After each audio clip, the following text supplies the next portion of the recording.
มาจื้อน้องมาดิก็แล้วบุกเราพี่สบายดีสบายดีมาเข้าไปเห็นว่าทางไงเรามานั่นไปหาขึ้นไป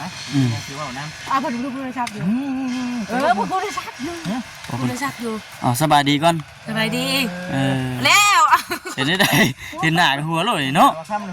เห็นหน้าละหัวโลดนี่มันจะรู้กักเนี่ยมาชาวเพิ่นชาวบ้านแล้วเนี่ยเพิ่นพานี่ผู้ที่ว่าเพิ่นนั่งอยู่น้ำหัวแค่หัวเพิ่นเริ่มทับก่อนยังอยู่ไปหาเพิ่นก่อนไปเดี๋ยวเพิ่นมีเนื้อสดนะมาจะคนมานี่มา2คนมานี่เขาจะเห็นพุ่นไปพุ่นก่อนก็ได้พอดีจังนั่นดอกพอดีสิไปหาอยู่เพื่อนดอกไปเจ้าไปพุ่นก่อนไอ้เงาเพิ่นมีเนื้อสิว่าน้ำว่ะไปหาเพิ่นเลิศว่ะไอ้ข้าไปอย่างรถเห็นหน้าค่อยเพิ่นว่าอยากหัวเนาะฮะ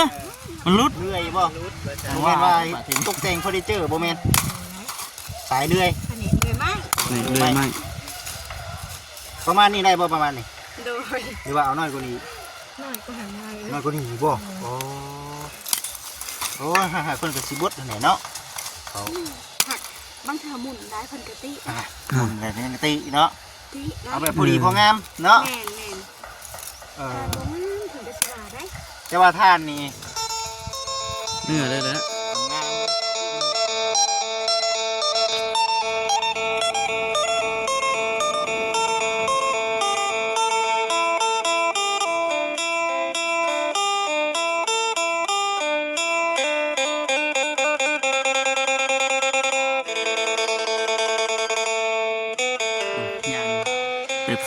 สืบมาเลยบาทนี่สาวดำสบายดีมาจื้อน้องมาดิบุกเราพี่สบายดีมาเข้าไปเห็นว่าทางไงเรามานั่นไปหาขึ้นไปคือว่าน้ำผมดูโทรศัพท์อยู่ผมดูโทรศัพท์อยู่อ๋อสบายดีก่อนสบายดีแล้วเห็นได้เห็นหน้าหัวโลดเนาะเห็นหน้าละหัวโลดนี่มันจะรู้กักเนี่ยมาชาวเพิ่นชาวบ้านแล้วเนี่ยเพิ่นพานี่ผู้ที่ว่าเพิ่นนั่งอยู่น้ำหัวแค่หัวเพิ่นเริ่มทับก่อนยังอยู่ไปหาเพิ่นก่อนไปเดี๋ยวเพิ่นมีเนื้อสดนะมาจะคนมานี่มา2คนมานี่เขาจะเห็นพุ่นไปพุ่นก่อนก็ได้พอดีจังนั่นดอกพอดีสิไปหาอยู่เพื่อนดอกไปเจ้าไปพุ่นก่อนไอ้เงาเพิ่นมีเนื้อสิว่าน้ำว่ะไปหาเพิ่นเลิศว่ะ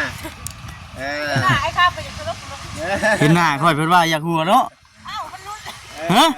มันรุดทางว่าแทบบาดทีนี้แม่นเบิ่งเลยล่ะถามไปถามมึงรถเห็นหน้าว่าคำเพิ่นว่าอยากหัวว่าซั่นโอ้ยน้องพี่น้องเนาะพอดีว่าพี่น้องเนี่ยนะเปิดคลิปเปิดภาพมาพอดีว่าเมื่อนี้ก็ได้มาอยู่ที่เพื่อนที่ชานทาง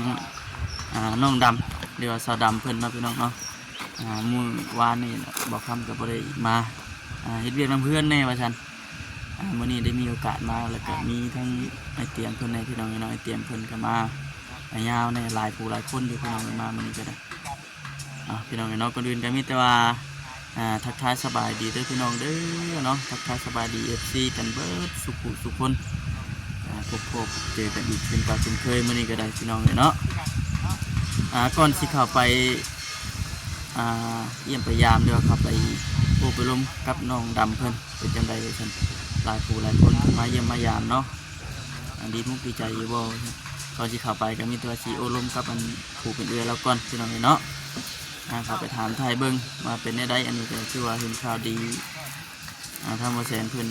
มาแจ้งเรื่องไปอยู่ที่เฮือนบ่อซิงนะที่ไปอยู่บ่หรือว่าเนี่ยใดอันนี้ก็ยังไม่ทันได้รู้รายละเอียดมันได้พี่น้องเนาะไปไปโอ้ไปล้มกับน้องดำเพิ่นพี่น้องเนาะน้องดำก็เห็นนั่นบอกคำพูดว่าอยากหัวตลกเนาะสบายดีอยู่ดีมีแห้งเนาะทุกท่านก่อนที่เข้าไปหาทางน้องดำจะมาเยี่ยมผู้เป็นเอื้อแล้วก่อนเนาะเบียกงุ่มอยู่นี่ก็ได้เพราะว่า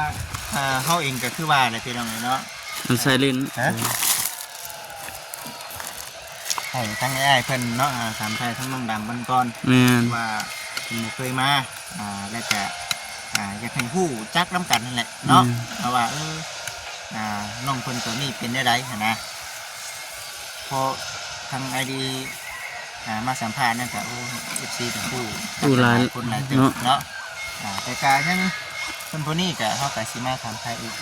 เนาะนี่ก็บ่แม่นผู้อื่นผู้ไกลพี่น้องเอ้ยสบายดีให้หมดนะบ่นี่หมดแล้วทานนะครับบริษัททานเนาะบริษัททาน ไปดิจะสินับบ่ที่ขนมมาต้มน้อยแน่ที่น้อยไปใส่ก็มานี่ของเฮียบ่น่ะบ่ทุกคนบ่เจ้าเฮ็ดอีไรสินับบ่น่ะเจ้าสินับนะโอ้เราให้คักได้เนาะเราให้แน่นเด้อบ่คำเด้อใหม่ก็มีแต่ใหม่อันเนื้อเนาะนี่แก่นมันนะว่าไงเฮ็ดนี่ข้างในบ่นี่บ่คำมาอยู่ใกล้ๆนี่ก็ได้เพื่อนเพิ่นกะติอ่ะทำเพื่อนเพิ่นกะตินะโอ้ต้องเอาทานบ่เด้อเพิ่นเอาเข้าโรงงานนะซึ่งก็บ่ได้น้ำหนักเพิ่นกะติอันนั้นน้ำหนักอยู่ที่ต่ำกว่า9โลโอ้ต้องฮ้อนมื้อลุด9โลโดยคะแนนบ่ได้ก็ได้รดน้ำอีกแล้วต่อสอบนึงนี่บ่แม่นโอ้บ่ได้ตั้งน้ำหนักเพิ่นก็สิตั้งราคาเฮาแบบนี้เนาะเฮ็ดเอาเป้าเพิ่นนี่เป้าของเพิ่นเนาะเป้าหมายของเพิ่นถ้าว่ามันบ่ได้ตามน้ำหนักของเพิ่นต้องการก็ต้องได้เฮ็ดให้มันฮอดนะว่าง่ายก็ต้องเฮ็ดให้มันฮอดงานเตือนมาเพิ่นก็สิมาเตือนเฮาอีกเทื่อนึงน้ำหนักบ่ได้เด้อทานสิได้เด้อเพิ่นก็สิว่าหักเงินอีกเพราะว่าก็คันน้ำเทื่อ2เทื่อเพิ่นก็ยังบ่ทันฮักดอกมาเตือนก่อนเพราะว่าเฮานี่เอาเงินตามซอบเนาะแม่นบ่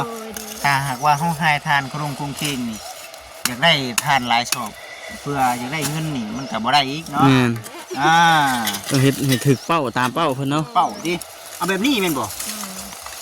โอ้แต่ว่าข่อยบ่เคยเฮ็ดบ่ทุกบ่นี่บ่ทุกได้เนาะได้เอ้ยค่ะบ่ทุกนี่ก็สิขนมคุกกี้มันสิบ่เข้ากันติแต่ว่าพอเพิ่นส่งเข้าโรงงานนี่เพิ่นสิบดบ่ดูว่าจังได๋น่าจะได้แต่บ่เคยถามเพิ่นบดเรือเพิ่นเอาไปขายเป็นช็อปต่อที่เฮาก็บ่ฮู้เนาะผู้เป็นผัวนี่เฮ็ดในหน้าที่หยังก็เลื่อยบ่แม่นว่าตกแต่งเฟอร์นิเจอร์บ่แม่นสายเลื่อยนี่เลื่อยไม้เลื่อยไม้ประมาณนี้ได้บ่ประมาณนี้โดยหรือว่าเอาน้อยกว่านี้น้อยกว่านั้นน้อยกว่านี้บ่โอ้เพิ่นก็สิบดแหน่เนาะเขาบางเทื่อหมุนได้เพิ่นก็ติหมุนได้เพิ่นก็ติเนาะเอาแบบพอดีพองามเนาะแม่นถึงจะสว่าได้แต่ว่าท่านนี่เนื้อเลยแหละงามเลยโอ้ยง่ายมันเป็นอันแกนมันบ่โดยแกนนั่นแหละไม่เลือจากเพิ่นช่วยออกแต่คาโต๊ะคาตั้งมันจะไม่แน่นๆเนาะกล้าได้พี่น้องเอ้ยเริ่มหายากตะกี้บ้านเฮาน่ะมีแต่คนเฮ็ดทานโดยบัดนี้ไม่เด้ไม่มันบ่อยากมีแหละมันได้แพงขึ้นตะกี้ชอบปูนนะชอบ13,000ชอบจิมินนะชอบอันนั้นแหละชอบ13,000นึงว่า13,000ทีนี้เบิ้ลไปฮอด40แล้วแต่สมัยน้องอยู่น้ำกระเฒ่าฮะชอบ10,000ชอบนี่แหละอันนี้จังว่าแต่ว่าถึกช่วงมันขึ้นแห้งก็ชอบ15,000ชอบสิมังชอบหาได้ชอบน้อยๆนี่ก็เดี๋ยวนี้จังมุนดากะติได้นี่เนาะบอกข่อยเด้อประมาณนี้บ่นี่ได้อยู่บ่ซั่นนี่ได้เนาะแล้วก็ฮ้อนสิพี่น้องต้องก็ชวนเอาได้เป็นฮ้อนอันนี้หายเฉพาะมื้อนี้บ่นี่ว่าจังได๋หายแต่บ้านนี่บ่ได้ออกแม่ต้นเช้าแล้วแม่นเพื่อนสักเครื่องแต่ตู่เตามายังบ่ได้สักเครื่องนี่แล้วเฮ็ดซี่เนาะบัดนี้เนาะโอ้มันก็ออกซี่เนาะแม่นบ่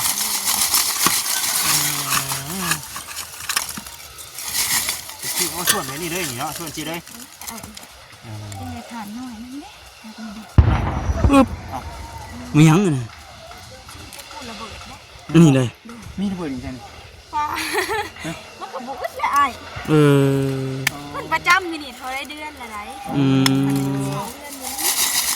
เป็นตั้งแค่เดือนย้อนห้างมันได้มันมีเครื่องมือเนาะโดยมันมีเครื่องมือน่ะเพิ่นได้เนาะตั้งแค่เดือนย้อนห้างมาแล้วได้บ่ครับได้แล้วเนาะ คือว่ามัน โดย เขาเห็นที่เขาก็ได้มันคือกันฮ้อนขนาดนี้เนาะ เอาเฮ็ดเป็นไม้กลมอ่ะนะ อ่า ไม้เขาตัดมาแต่ดมได้ยัง กลมบ่ได้เอาได้ตัวหมุนเนาะ บ่อะไรละ ได้เยอะกะมันจะก็ไม่หายใส่นะเปล่าเดือนคนนี้ค่ะ เออ ถ้าเถื่อกะมันถึงจะแยกคล้ายกันฮะได้เบิดอัน มื่อนี้มาก่อนบ่แสนเพิ่นไปบ้านน้องด้าคือจังไดเนาะบ่จิตน่ะมาอ่าเปลี่ยนน้ำมันดินเครื่องเนาะเปลี่ยนน้ำมันเครื่องรถก็ได้ออกมาพี่เลยตะกี้ว่าสิพุ่นแล้วแล่นไปทั้งบ้านทั้งแก้วพุ่นแหละว่าสิไปพุ่นมันค่ำแล้วกระเทินก็เลยว่าเอ้ามาพี่ได้ว่าเนาะมันเหมาะกับทางมื้อเพิ่นเลยสิได้ไปนะพี่น้องเอ้ย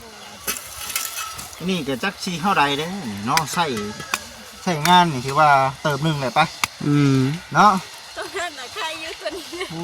ยเนาะ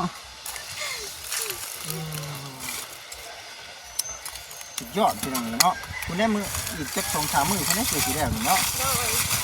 อืม เล่นก็ได้ไอ้เอ้ย เป็นเร่งนะ มาให้ทันที่จะฮดนี่มา โอ้ย อืม 2 มื้อนึง โดย อีกมื้อนะ โดย เนาะ ขึ้นแรงวันที่จะฮด แรงวันที่จะฮด หมดโรงงานนะ อ๋อ เพื่อเฮายิบเพื่อหยังอีกเนาะนี่เนาะต้องยิบต้องหยังอีก จะให้น้องดำมาซอยแน่เราก็เซ้ยอยู่ได้คนเต้าคนว่า ว่าแล้วเรียกใส่เรียกลาวเนาะ ตัด ข ข อ องง เรา เก่าแล้วก็ได้ติ ปกติก็ช่วยกันไหมป่ะ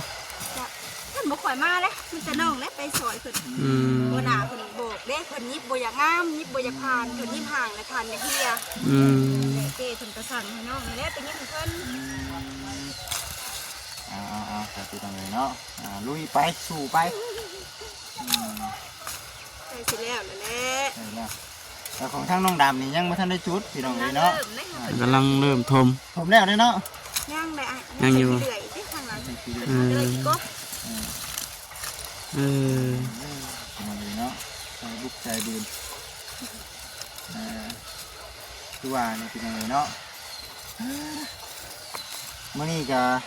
มีภายในมาหามันนี่ หลายคนบ่ ฮู้จักเพิ่น อืม มาหูจักคนครับ โดย เดี๋ยวเพิ่นคือหูจักเจ้าใช่ คันแรกยังว่าเพิ่นก็เว้าเพิ่นเว้าอยู่อันเห็นในคลิปเบาแซนเพิ่นว่า อืม โดยน้องว่าเบาแซนเพิ่นอันเขามาสัมภาษณ์น้องหลายเทื่ออยู่ว่ะ เป็นจังได๋จ้ะอันคือว่าไปเบิ่งที่เบิ่งทางเพื่อนบ่สิงเป็นจังได๋ ได้อยู่ไอ้ กะว่าอยู่ได้บ่ เป็นตาอยู่ เป็นได้อยู่บ่ เราอยากไปอยู่เลยแหละ อืม จำอยู่ได้ เตรียมอยู่ได้เนาะ โดย ทางบ่แสนเพิ่นยามใดก็ห้วยคือว่าแล้วเนาะ คือที่งานเพิ่นมาเช้านี่เพิ่นก็ได้พาน้องไปอยู่ว่า หาแนวใด ของบ่าวสิงเจ้าของเงินเก่านี่นะ อืม มาที่ไหนกัน ย่านอยู่บ่เพิ่นน้องก็ว่าในใจก็คิดย่านอยู่คิดไปอีกทางหนึงค่ะทางเถื่อบุญเฮาเนาะไอ้ไปอยู่ตรงผัดเพิ่นบ่มาพิษมาพานก็มีว่าอยู่ได้น้องว่าบ่น้องก็อยู่เนาะ ถ้าในสิ่งเราไม่ได้อันนั้นหรอกพี่น้องเนาะคือว่าแน่เนี่ยเนาะเราก็เป็นคนแน่นั้น แม่ เนาะ น ไอ้ชี่ก็เข้าใจดีอยู่พี่น้องเนาะในเมื่อเห็นแล้วโบอยู่ก็เฮาก็บ่จักคนสิว่า อืม เพราะว่าทั้งพระผู้ใหญ่เพิ่นก็ ว่าง่ายๆก็ทางบ่สิงเพิ่นน่ะบ่มีสิทธิ์เด้อนะเนาะ เพราะว่าทั้งพระผู้ใหญ่เพิ่นเฮ็ดให้เฉพาะคนที่อยากได้เนาะ แม่น เมื่อก่อนก็คิดว่าย้อนรู้ตนสงสารตอนนี้ก็สงสารอยู่แต่ว่า แม่นเราเลือกที่อยู่แบบนั้นน่ะนะ คันว่าเราอยู่กับเพื่อนนั่งก็เป็นของเรานะแต่ว่านี่เฮาป้าไว้หลายเดือนก็เรายังบ่อยู่ก็เอ้าแสดงว่าเราบ่อยู่นั่น อืม เฮาก็เลยว่าได้ยินทางครอบครัวใหญ่อยากให้ทางเพิ่นไปอยู่ก็เฮาก็ยังดีนะ แม่นไปเพื่อปะไว้เฮือนห่างเฮือนเสาเลยเนาะ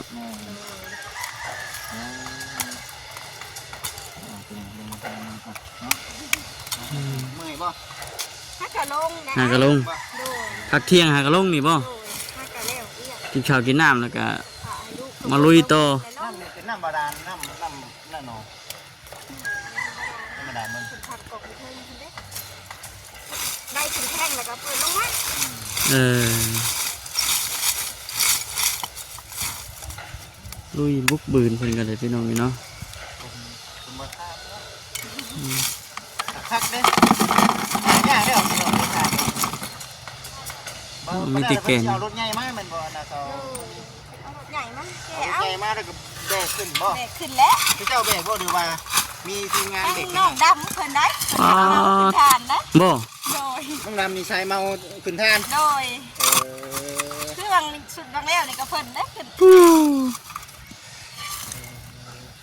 บางทีคันแนมว่าพัวน้องว่างเวียกกับน้องขึ้นกับพัวน้อง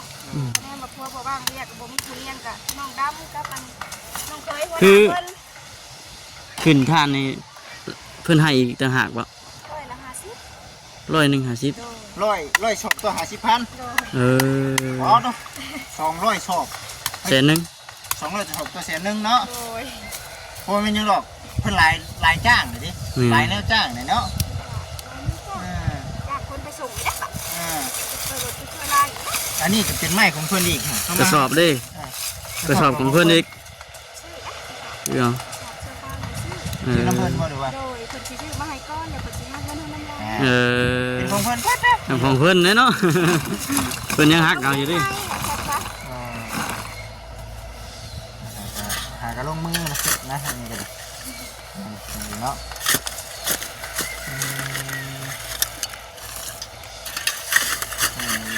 นักเนาะนักเลยเป็นให้เต็มคักเด้อนี่เด้อพี่น้องเด้อเนาะ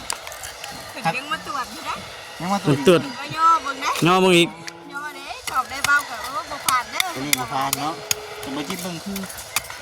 ถ้าพี่น่ะคิดว่าเฮาหายแล้วล่ะแม่นแล้วเลย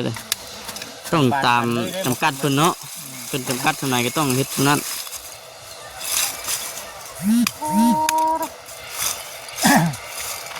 เนี่ยสู่ชีวิตเนาะสู่กับชีวิตแล้วก็ชีวิตสู่กับดีพี่น้องเลยเนาะ ไปสิกันมาสิแม่ โอ้หลายชอบเลยได้นี่นะพอดบ่น้ำอยู่บ่นี่ จะลงมาถามดูสั่งรับแล้วก็ เป้าหมายของเพิ่นจะได้จักชอบบ่ทางนี้แต่ตรงนี้ เพิ่นว่า อ่า ของงานบางอย่างถึงเอา600 600ชอบ 600ซอ 600แล้วเนาะรับมาไพ่เนาะบาง50น้องสาวเพิ่นเองละ300 น้องดำดิ ยังบ่มีส่วนของน้องดำยังบ่แล้วเด้ ยังบ่ทันแล้วเนาะ น้องดำนี่น่ะสิหลังปีใหม่พุ่นแหละ พี่ใหม่แต่ว่าเราเฮ็ดหลายแนวพี่น้องเนาะ อืม เพื่ออันโยนี่เนาะเราน่ะ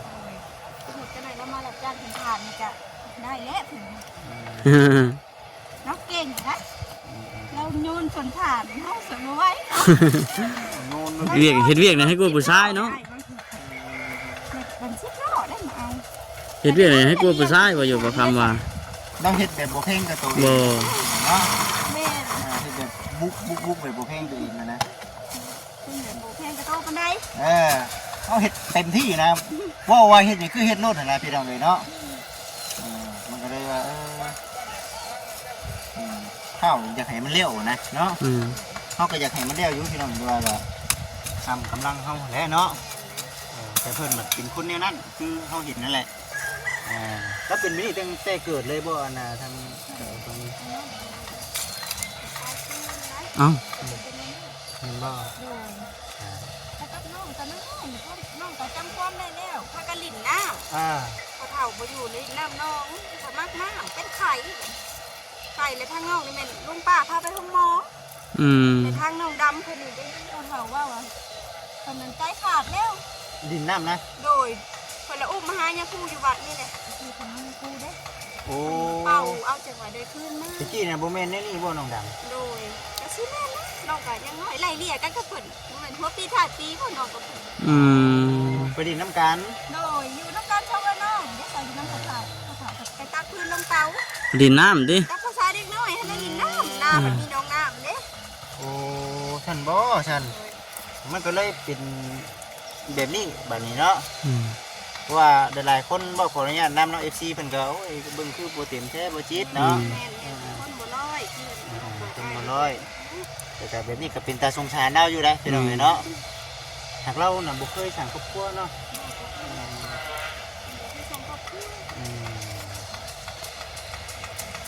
จังหวะบ่อยู่เนาะมันกับน่าสงสารเราอีกในมุมมองนี้นะคันว่าเฮาได้ฟังวนเรื่องราวแบบนี้ก็ได้นะดินน้ำน้ำกันติ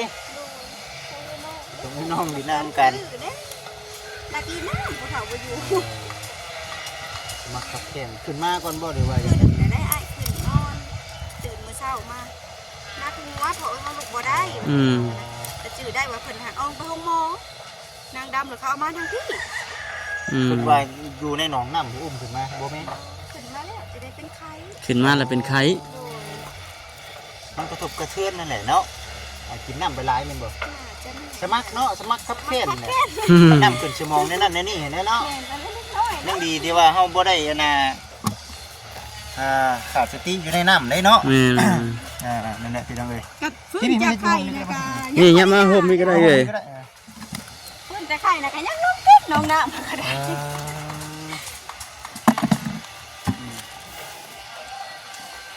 เด้งมือบ่นี่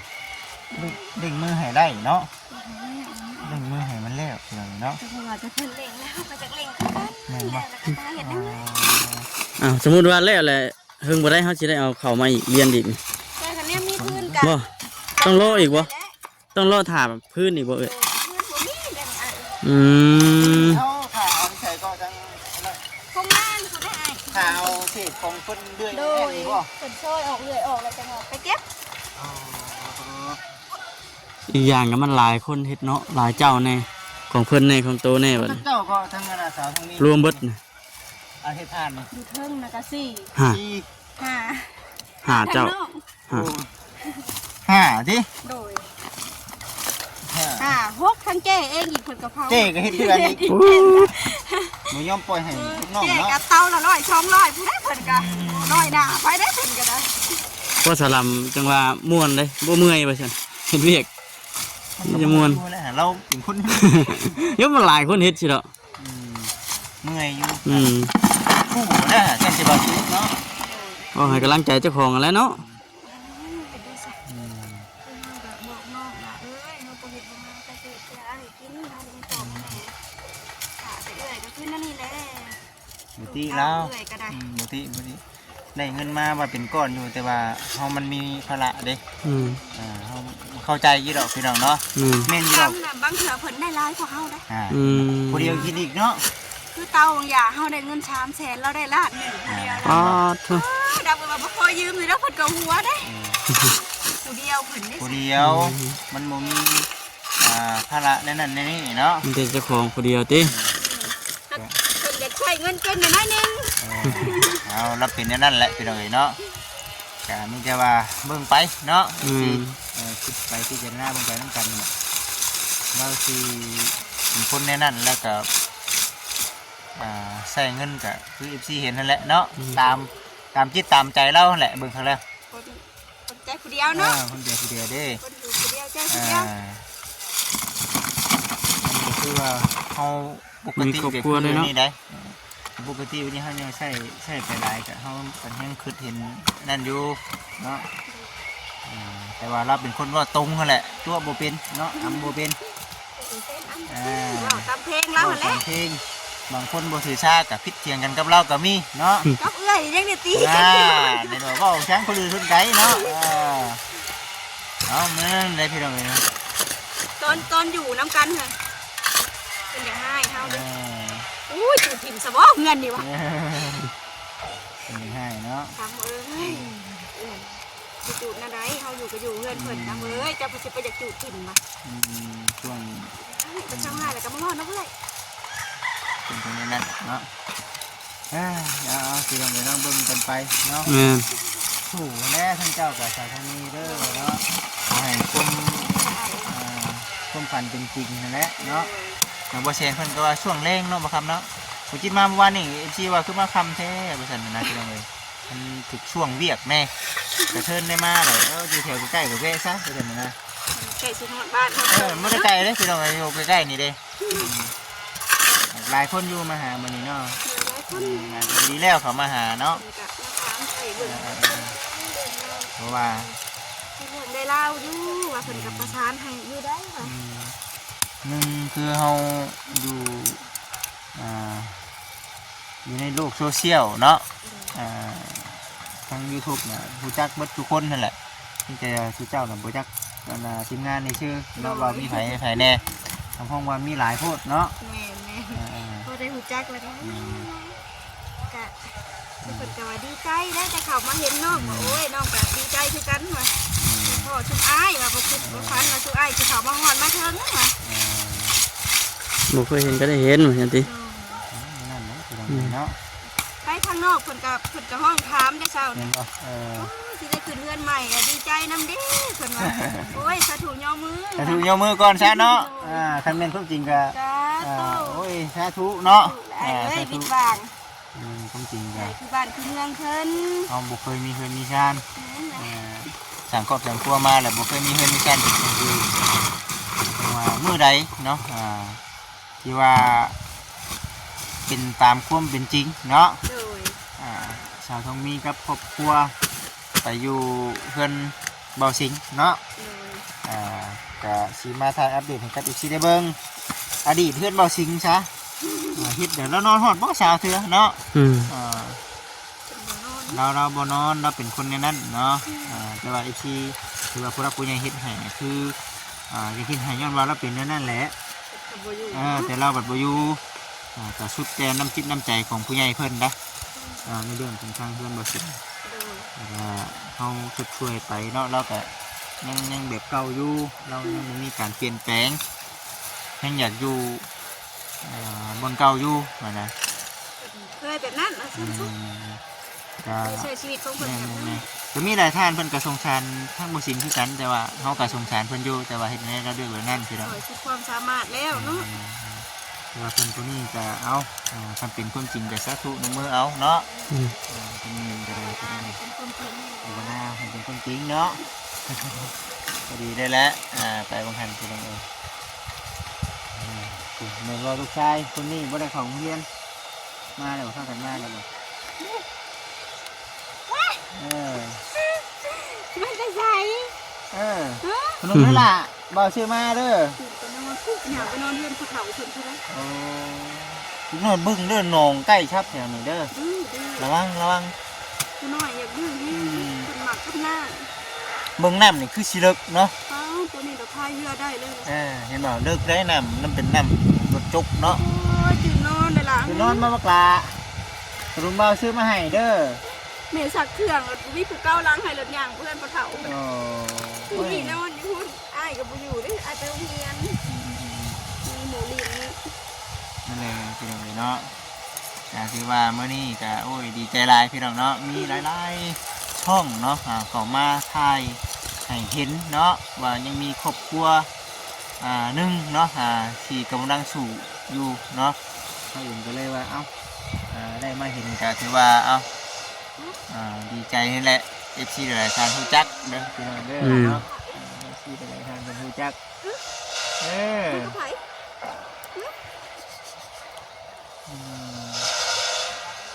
ช่วงนี้นะยังซ้ำนี่นะถ้าหากว่าช่วงน้ำเดือน4เดือน5นี่ป้าตุ๊มีห่อนเนาะห่อนโมเมนต์ง่ายไปหน่อยเนาะขนมบาวซื้อมาต้อนเอาให้เป็นกินหน่อยก็ได้มาได้หิวไปเลยหิวได้บ่มากินอยู่เพื่อนเด้อเชียว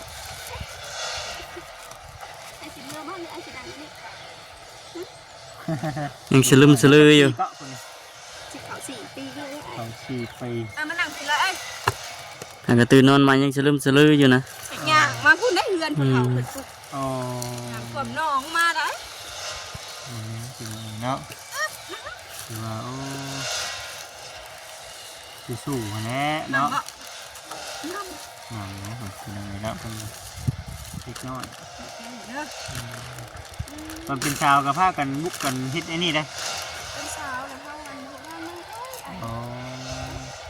ยติดงานอยู่เมืองไทยว่าลูกน้อยนี่แหละเป็นมาผ่านทางชาวดำเป็นเขาถ่ายลูกเจ้าอันคนเดียวป่ะ2 คนป่ะผู้หญิงผู้ชายเป็น2ลูกผู้ปกเลยนะเลี้ยงลูกผู้เดียวได้ค่ะขัดน้องพากันพาพานไอ้กี่เผาอยู่น้องซะคุณนะน้าขวบในกระป๋องขึ้นนะลุยเนาะคำว่าเมนบ่ ถ้ามาคิดว่าตัวเองลำบากนี่ลำบากตั้งแต่ตอนไหน ทุกตอนเลย ข้าเบิ่งนี่แหล้วพี่น้องเอ้ยเนาะทุกตอนเลยแต่ผู้เป็นแม่นี่บ่เห็น เคยเห็น พ่อนี่เคยเห็นอยู่ เคยเห็นเคยเมื่อหาเพิ่นได้ เพิ่นอยู่ไสก็ เพิ่นเมียเพิ่นเอาเมียใหม่อยู่บ้านด่านสวรรค์ นั่นแหละ เพิ่นเอาปักซีไปได้ ปักซี มีสิไกลเติบอยู่เนาะ เขาก็เคยไปเถื่อเดียวเคยไปแต่ลูกยังน้อยๆไปกับดำแต่พอพ่อเสียแล้วก็บ่จื้อฮอดทางเมื่อ เพิ่นเสียแล้ว เนาะเฮาบัดคันสิไปก็ เมียนซบเมียนคาบพ่ออะไรกับความทุกข์ยากบ่มีนั่นแหละไอ้เงินจากโอนมาเฮ็ดต้นน้ำพ่อก็ยังบ่ทัน อืม ถูกได้สักยาก เนาะอันนี้คือชีวิตเพิ่นเด้อพี่น้องเด้อเนาะสองเอ้ยน้องสู่ชีวิตน้ำกันแต่ว่าผู้เป็นเอ้ยต่างครอบครัวแล้วเนาะหวังว่าสิมีผัวพากันเฮ็ดพากันหาหั่นแหละผู้เป็นเอ้ยก็ได้แต่พากันเฮ็ดกันหาอยู่แบบนี้แหละแต่ผู้เป็นน้องชาวนี่บ่เราบ่เอาเนาะผัวเอามาเฮ็ดละครัวบ่ว่าแล้วบ่สิได้ชาวดำ เห็ดถ่านเห็ดเห็ดไปเห็ดมาเลยสิเห็ดเองเป็นคน เห็นบ่นี่ไร เราแยกออกไปเองแล้วนะ เห็นบ่เราจะเฮ็ดเองเราเฮ็ดเป็น ที่ เนาะ เราก็บ่ได้เป็นปานนั้นนะ บ่ ที่มันเบิ่งหมู่เห็ดนึงแบบเห็ดไปตามไปป้าก็จนว่าตะกี้มันจะเห็ดได้บ่เราอะ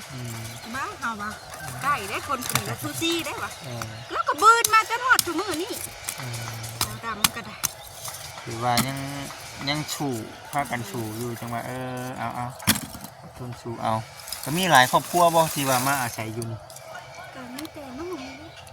กับคนนั้นน่ะ เพิ่นนั่นเพิ่นเป็นจังได๋ เป็นคนไทยบ้านดงพุ่งนะมาอยู่น้ำพัวตายไปอยู่ที่เอาพ่อใหม่ ผู้ใหม่แล้วเดี๋ยวนี้เนาะเป็นชาตินั่นเป็นตัวเองบ่มี บ่มีพ่อใหม่หาคนต่างบ้านต่างแดนเพื่อนก็หากมาแต่เมื่อเห็นหน้าแดนพัวเพิ่น อันนี้น่ะคือเฮาเฮ็ดทานนี่เฮาบ่เฮ็ดบ่ได้อีกเพราะว่าเฮาอยู่น้ำเพิ่นเนาะเฮามันบ่มีบ่อนอยู่บนเช้าคันสิเช้าเมื่อยเช้าสักมื้อก็เขาก็ยังจริงใจเพื่อนอีกเนาะ หนักอยู่ เอาความจริงได้พี่น้องเขาให้ทานนี่เฮ็ดตั้งแต่หลายปีนี่เมื่อยเลยแต่ว่าเขาอยากพักผ่อนแค่สักมื้อนี่เขาชินอนเว้นอยู่บัดเขาบัดไหนเนาะอยู่น้ำเพิ่นจริงใจเพิ่นคือเก่าอีกเนาะอันนี้คือเว่าตามความเป็นจริง เป็นคือสมุดท่านบ่มีพื้นค่ะเอากับท่านอยู่ท่านกินแน่นอนสิค่ะอยู่เก่ากับคลองขากินอยู่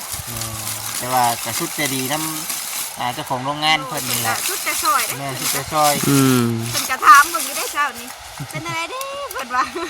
คือสิรุ่นอยู่แล้วเนาะโอ้เพิ่นว่าก็เบิ่งอยู่ได้เพิ่นว่า แล้วก็บ่ได้ว่าหยังเนาะเขาเข้ามาที่ก็ได้ สมมติว่าได้ไปอยู่พุ่นก็ต้องได้เที่ยวพี่แล้วเนาะเที่ยวเอา มีเนี่ยเฮ็ดอยู่พุ่นก็เฮ็ดไปน้ำ สมมุติว่าตัดอ้อยตัดมือเอาก็ไปตัด แม่นทั้งที่ตัดอ้อยมันอาจสิบ่มื้อซ้ำเฮ็ดทานเนาะ ไปได้หลายกว่าเฮ็ดทันนะ ไป ม ส่งพ่อแม่ผัวผัดไล่ได้ เห็นบ่ช่วงอ้อยเบิดเฮาก็พากันมาเฮ็ดทานเนาะมันเป็นอย่างนี้ โดย ผมคิดว่าโอเคเนาะ โดย มามื้อนี้ก็มาเป็นกำลังใจให้ได้มื้อนี้ โดย มาเยี่ยมเนาะมาเยี่ยมมายาม ฮู้ชัดเจนฮู้รายละเอียดน่ะแม่นขึ้นอยู่กับทางบ่แสนเด้อพี่น้องเด้อสิรอรุ่นรอชมเบิ่งมาเป็นกันที่จริงๆทั้งทีมงานเดียวกันอยู่แต่ว่าบางสิ่งบางอย่างเฮาก็เว้าบ่ได้มีแต่ว่ารอทางคำตอบจากทางบ่แสนผู้ที่ว่าเพิ่นคุยโอ้ลมกันกับทางผู้หลักผู้ใหญ่เนาะคือทางแต่เฮาเองนี่ก็บางอย่างก็ฮู้อยู่แต่ว่าก็เฮาบ่สามารถออกมาเว้าได้ว่า